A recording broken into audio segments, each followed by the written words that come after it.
Point ఇప్పుడు మీరు కూడా ఒక 2-3 ఇయర్స్ ప్రిపేర్ అవుతున్నారు. ఆ సస్టైన్‌గా లాంగ్ కన్సిస్టెంట్‌గా ఉండడం కూడా చాలా కష్టంగా ఉంటుంది. అంటే చాలా మంది నుంచి చూస్తున్నాం. కాంపిటేటివ్ వచ్చే వాళ్ళకి అక్కడ ఎలా ఓవర్‌కమ్ చేయగలిగారు? కాంపిటేటివ్ వచ్చే వాళ్ళకి ఒక మెయిన్ థింగ్ చెప్పాలేంటంటే కన్సిస్టెంటీ ఉండాలి సార్ ఖచ్చితంగా. ఏ ఎగ్జామ్ ఏ ప్రిపేర్ అయినా? ఎగ్జామ్ ప్రిపేర్ అయినా కన్సిస్టెన్సీ అనేది చాలా ఇంపార్టెంట్.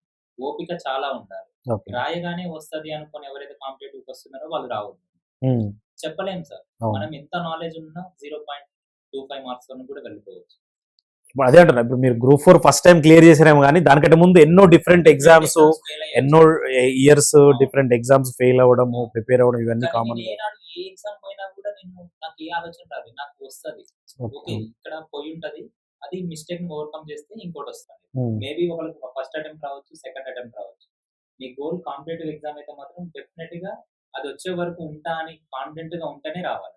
బ్యాక్ పుల్లింగే ఉంటది సార్ అవును. కాంపిటేటివ్‌లో. అంటే ప్రతి ఫెయిల్యూర్ గూడా ఇంకా వద్దు చాలు. మనీ వేస్ట్ అవుతున్నాయి. ఇయర్స్